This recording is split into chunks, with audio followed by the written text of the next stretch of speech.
Today's number, guys, is 1.8 because Jolt's job quits just hit a very big level, and it has the Fed getting the green light to do a cut this week, but more importantly, Wall Street starting to show signs of maybe not that many next year.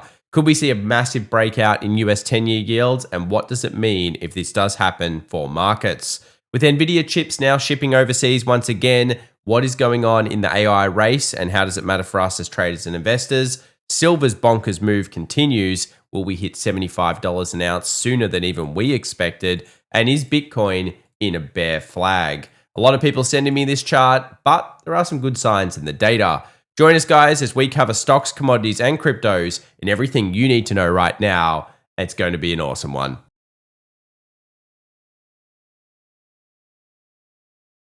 Well, welcome back, everyone, to The Daily Show. My name's Thomas Atkinson, and in today's video, we're taking a look at the macro, the data that you need to know, and of course, what has Wall Street been up to? We'll also be looking at the biggest news stories, so let's kick things off there, but there's a lot going on in options, and you'll see that later in today's video.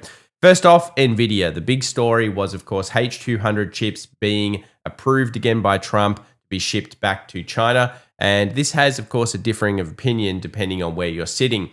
The big thing here, though, is instantly China has pretty much said we're going to restrict the amount of chips coming in because remember, we are in what we call an arms race right now, an AI arms race. And you can see here, according to Macro Micro, NVIDIA revenue by region, China has dropped off significantly over the last couple of months and quarters. But at the same time, the US has gone absolutely bonkers in the amount of data center hype and, more importantly, spend. And you'll see the chart later in today's video on why that's important.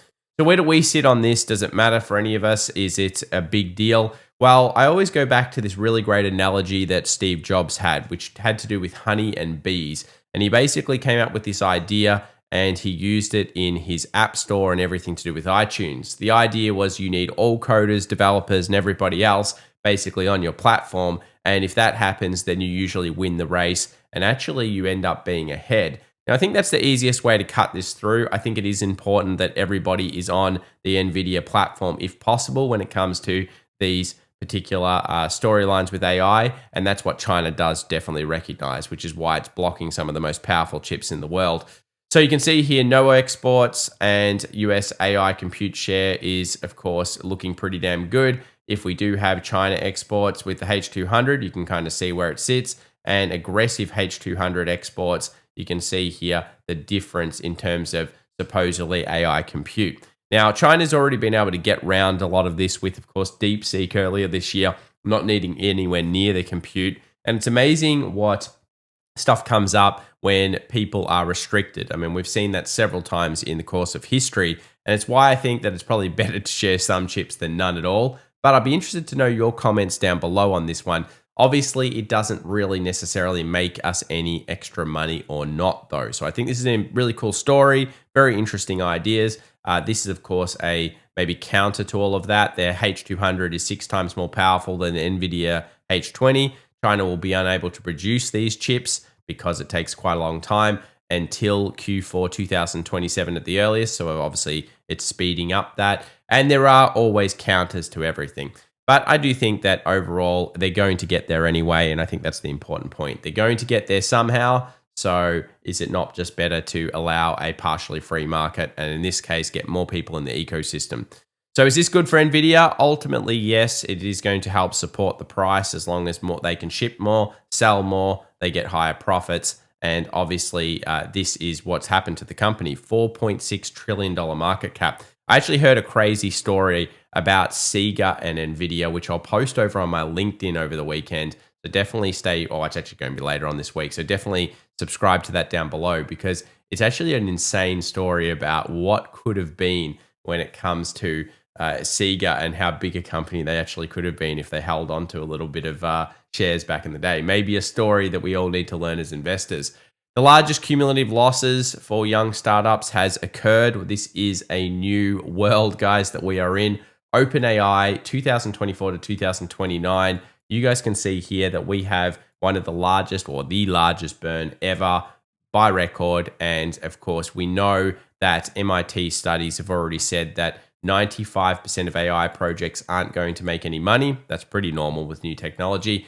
and it is a race to see who wins. And this is a arms race again by several different nations around the world on who gets to control the neural net when eventually we get there.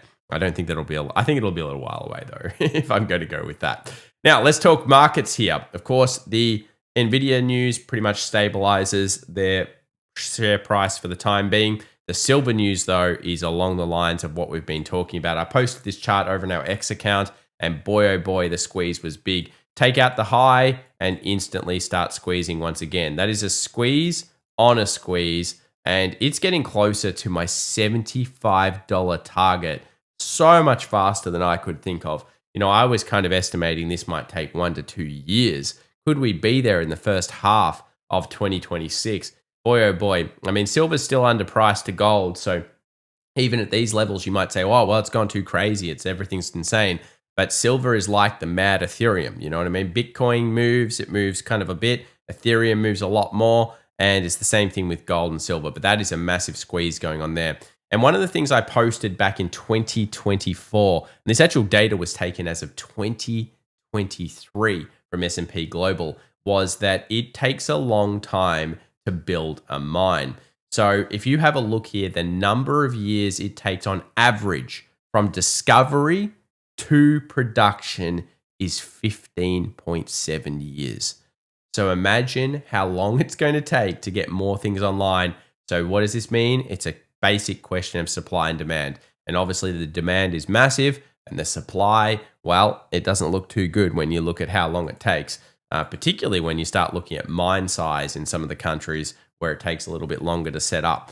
Fed decision day, guys. We are here. 95% chance we're going to get a cut of some kind. Of course, I do believe we are. Most of you guys in the comment section down below believe it as well. We're pretty much in line with that poly market kind of concept. But what does it mean for us? Today on the show, we had 1.8 as the number.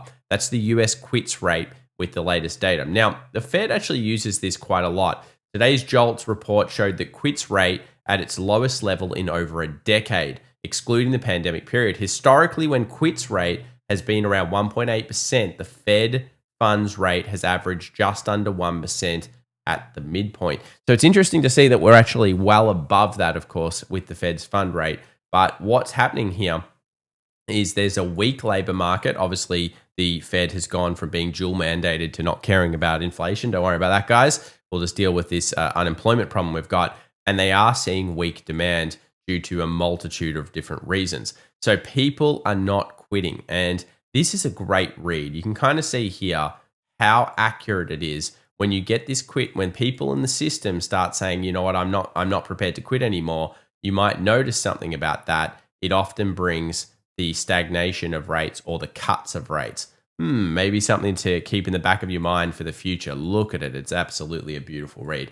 So I do look at quits. So does, of course, the Fed, and so do most people out there. But at the same time, what it's showing us is that we will likely get a rate cut, but will they be able to continuously cut? The argument here is that maybe yields at such as the 10-year will actually break up and out, and that could cause a real issue for the Fed to be able to actually effectively cut in the future. And there are all sorts of reasons why that might happen. I'm looking forward to doing the video tomorrow or the next day based on this stuff that we see in the press conference, because I think it's going to be a big deal.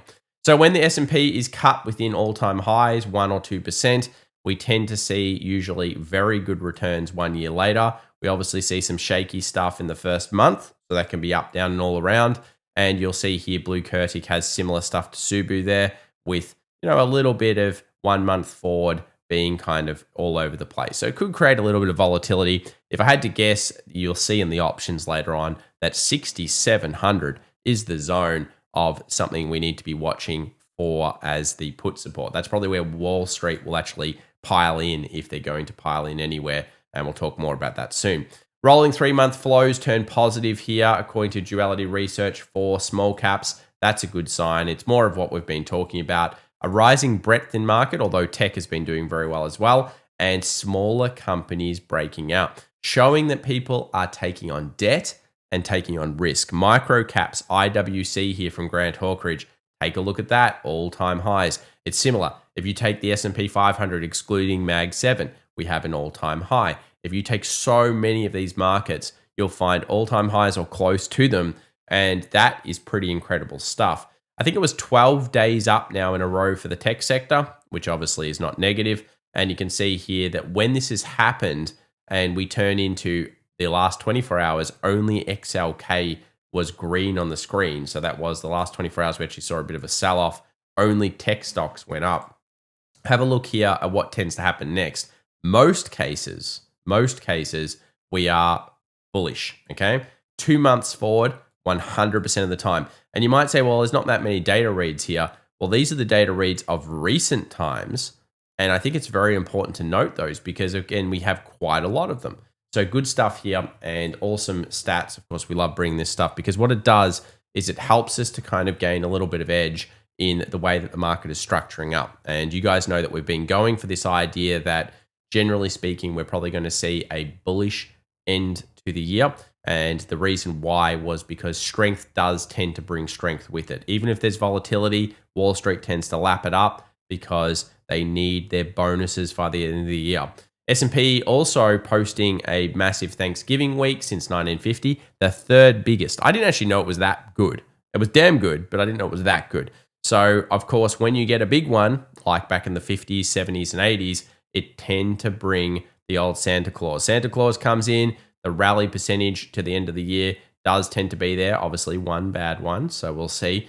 And you can see here, generally, it's a few percentage. So I think the thing is that the markets are still leaning in on this bullishness, despite the concerns over the Japanese yen, despite the concerns over yields. There are so many amber signals. We're talking about this right now. There are amber signals, but there are not red flags yet that are actually pinpointing bonds market distortion that's causing massive concern.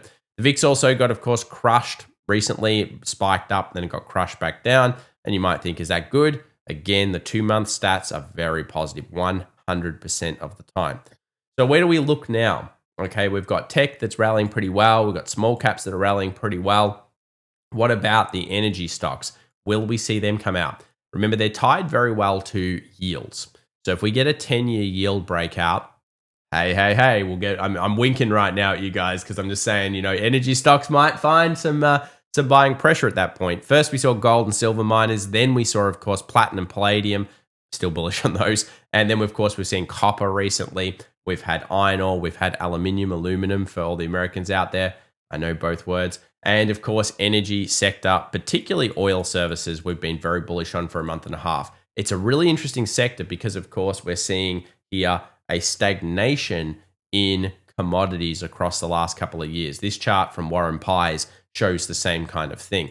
So there's always opportunity. We come on this channel, you guys know, we're all talking about abundance mindset. It's such an important thing. I'm a real fan of abundance mindset because it changed the game for me. A lot of people say it's maybe a to-do guru or something like that. To me, it's actually a way of thinking.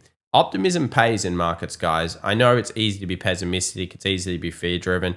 Obviously, yes, okay, some of the titles are the way it is. Some of you make fun of that. But the main thing is that we are scared of certain things. We're aware. You want to be aware. You don't want to be like just in some buy the dip with 5x leverage and stuff like that. That'll burn you long term. But the thing is, you also need to come in and understand the stats and the averages and everything else like this. So where are we right now? We still think there's a bit more to go, but just get ready for 2026, guys, because it is going to be a damn volatile time. I actually think it's going to be quite volatile. Investor allocation into bonds is horrible. This is another reason why I think it's going to get volatile. I keep bringing that chart up for a reason. We know that December is generally positive. This is where you kind of usually see the pickup. And one of the big reads that I've had in the chart for over a month now has been this structure, which we continue to follow, and it continues to look damn good. So I will say that at the moment, it does look like structure is there. Now, I did see on volume leaders a couple of more S&P 500 kind of dark pool trades coming through. You can see sometimes that it just can be a massive accumulation, such as here in September. So we've got a lot near the lows of the last, coming into, of course, this Fed day that's coming soon, next 24 hours.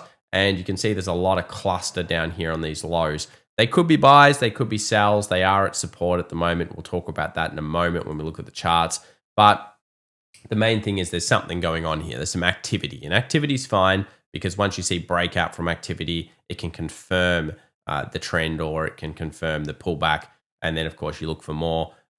breaks, more kind of big transactions, and then bids. These ones allow you to see the level matters, and the level obviously matters. Bitcoin ETF flow, yes, it's positive. Look at this. Like we've been suggesting recently, we're kind of being bullish here on Bitcoin in the low 80s. The reason, well, I think that it liquidated a lot of people, and that's a big deal. Most of you, though, seem to be sending me bear flags, which is a common technical pattern we'll look at later. I'm not super big on the bear flag, but it did liquidate all those positions at 94 and a bit. You can kind of see here, it tapped exactly that liquidation. Someone lost big on those and got stop loss hunted, so that was a big deal. And then it's since shorted off. So if you get a new low now under here, hey, you could be right about your bear flag, guys. But at this stage, the market is still making a series of barely higher highs. It can be, but it's considered either way. But I think it's one of the most interesting charts in the markets. We'll continue to cover it as much as we can. Now let's have a look at the S&P charts. Anything to worry about? Not really. We've got a 6,820 moving average daily. We have, though, some interesting levels here on the futures. Here are the updated high-low levels. And you guys know I've been very much looking at this 6,700 to 6,750 area because this actually has demand in it. It has VWAP in it. It has Fibonacci in it. And it also has put options on it. So if the market, which has failed to get above that high that we needed, so remember this high here is where things get actually bullish to 7K, which I still think is our target by the end of the year. S&P 500, you can see here, 6,840 or 50 is that 6,800 and 50 is a big put level, but notice the 67 starts to become a gravitational force. So if the markets turn negative gamma, if the market starts shorting off here post-Fed decision, for whatever reason, take a look at the 6,700, the level we've thought about for a while. It kind of becomes a gravitational force. On the upside, you can clearly see what they're looking for. This is the 31st of December. Bang, 7K. They have calls all over it. I love options. I love the levels. You guys know it's good stuff. Let's have a look at Tesla on the other side. 445 still in overall positive action. 450 plus. I think we could squeeze to just under 500. So that could be pretty good there. Remember, it's not your opinion. It is the reality of the flow. And NVDA is sitting on 185, which has always been resistance for it. IBIT, nothing much to report here that's changed. We're on 52 plus, which is again a positive sign for the option side, which I do think matters when it comes to Bitcoin. And we'll actually look at the IBIT chart with Bitcoin today because 55 is the next level of major call resistance. So quite a few dollars to be had here. Bottom end support 43, which will equal about 75 on Bitcoin. GLD, nothing much to really say here. It seems to be limited compared to silver. Obviously, silver going through supply demand issues. But at the same issue here, 390 is the squeeze level. So watch that on your charts when it comes to gold. What about the bonds market? No one seems to care. Okay, so that's bonds pretty much done. And it is literally that at the moment. No one seems to be worried about spreads or issues. Yields, though. Now, this is where things go a little bit wry. I think it's worth noting this. That was actually a pretty decent daily close. A lot of people say that's a breakout ahead of the Fed decision.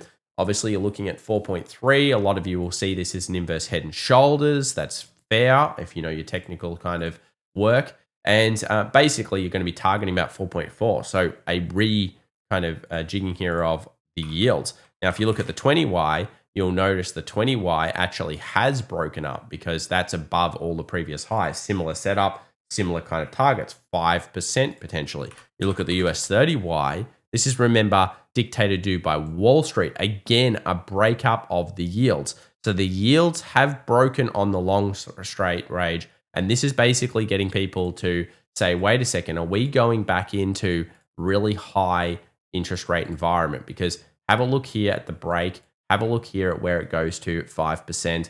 And that is kind of showing up here from what the market dictates, not what the Fed dictates. Now, on the flip of this, if we go to a 2-year, you'll see it's pressuring the highs, but not yet broken out. So Wall Street is already preemptively breaking up. That also can tie in with oil.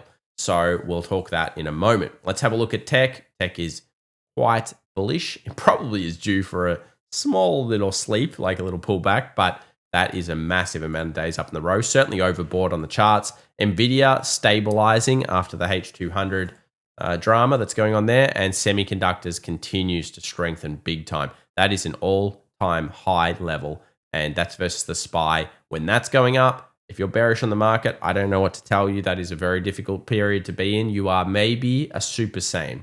Your power is over 9,000. I don't know what's going on with you though, honestly, because that is a massive mistake in my opinion against going against semiconductors up. If semis are strengthening, it is the market, it is the concentration, it is the bubbly boo. It's the area that you don't want to be in. So yeah, I think there's a bit of a problem if you're trying to go against that. But we are at resistance either way. It just looks very strong. US dollar, pick up, 99.40. Interesting level, guys. We'll be watching that very closely. So this is, of course, a level where it could reject from, because at the moment it's a series of lower lows and lower highs. So yes, I can see why you'd be a buyer here. I can also see why a seller might come in here. And if the level gets through this zone, I'm looking for some new COT data. Hopefully we get some soon for the dollar. Gold, not too bad. Holding, boring compared to silver. But again, 42.50 level to watch. Silver is bonkers, absolutely squeeze central on this one. And this thing, you know, I think it's obviously an uncharted territory, but that's a nice breakout here. If you manage to pick that one up, if you grab that on this close here, congrats to you. Beautiful little closure grab. Then it just went ballistic. That is absolutely tanking, destroying people that are trying to short this. Don't short these aggressive trends, guys, that have squeezes behind them, that have supply-demand issues behind them, that have all eyes on it. And there's just so many people trying to short silver. What's wrong? Don't short silver. Why would you short silver? That is mad. We do not want to be doing that. Tesla, okay, not bad. It's fine. We need to, of course, crack the 450 plus to get the positive gamma going on again. Chinese markets, they are boring. They are based on a macro call, of course. And at this point, we are not seeing anything like the sleeping dragon. But as you guys know, when it wakes up, we'll be there to watch it. NASDAQ and look at some good technicals. NASDAQ holding its own pretty well. Still no break above the level of the last 24 hours though. So important to note that hasn't happened. So Ethereum. Wow, interesting. This broke up and held. So Bitcoin didn't, but Ethereum has, which suggests 3,600. I wanted to say that first. It suggests that kind of period. So that actually suggests there's some strength here in the move. Now let's have a look at Solana for a second. And we can see here Solana didn't do the same thing. Okay, so it's important to note that it's Ethereum only kind of move. It's not an absolute broad base. And then if we have a look at IBIT, which is of course the Bitcoin trust, you guys can see here we actually struggled on that daily 20, which is interesting because of course we broke it on the Bitcoin level. Now, a lot of people, again, bear flagging up. I know what people are doing, but at the same time, there are interesting levels such as Ethereum breaking up. If that's to be believed, then it can tell us that maybe Bitcoin is more on the bullish side. And I've said 102, 104 is a very interesting level. That's where I actually suspect the bears are on the reshort if we do end up getting through this level and not epically failing right here in the zone. Speaking of Bitcoin, let's have a look. So the argument, of course, bearish is that you're doing some kind of flag style pattern. Someone will lose their mind with that drawing, but anyway, that's okay. So I get the point. Of consolidation. Basically, all it is structural consolidation, and then you take the low. So if we take this level, which is 87.8, let's call it 87,000, that's actually going to be kind of bearish. Now, it's possible with some of these that you go like this, and then you instantly spike up. That's actually a trap. It's a pretty good reversal trade. I like it quite a lot. There are good ways around that. But of course, a close underneath this, at least initially, would look very, very bearish. Then you're talking 75, previous low over here, bad signs. I do think there's a lot of liquidation still to be had up here. We did just see a squeeze potential liquidation. If we take it again, that's positive to me up until this level. So things are starting to look a little bit better in Bitcoin. I know people don't agree, but if everyone agreed, then there wouldn't be a market, would there? So we'll see what happens. But ultimately, I think Ethereum breaking out is actually the key there. Some other things to note, as we saw with Grant's chart, micro caps. Look at the chart here. Look at it go. Double bottoming base, broken up, flag there as well on smaller time frames. quite aggressive. This has been the storyline since April, and it's all-time highs. It's just not what looks like a bearish style market yet. So obviously we're looking for the signs. We've got amber alerts. We just don't have a complete collapse just yet, guys, happening there. If you like today's video, then please remember to subscribe, smash that like button down below. Just remember the Fed announcement is happening at 2 p.m. We do expect a 25 basis point cut. I'd be flabbergasted if it's more, but anyway, it could happen. Anything could happen. And then, of course, at 2:30, we've got the press conference, which can move the markets as well. Expect to watch yields, 20-year, 10-year, 2-year, all these ones, and also watch oil. And speaking of which, in terms of oil, we didn't see a breakup yet, but that will be in a special, I think, post this announcement. We have to talk about oil. So still bullish on it. I don't like the barrels at the moment, but of course, I have liked oil services. Follow us on LinkedIn. Follow me on X as well. And of course, if you're interested in any of our replication stuff, you can check out our website, fxevolution.com. Thank you so much, guys. You have a fantastic day. Subscribe, hit the bell. Bye for now.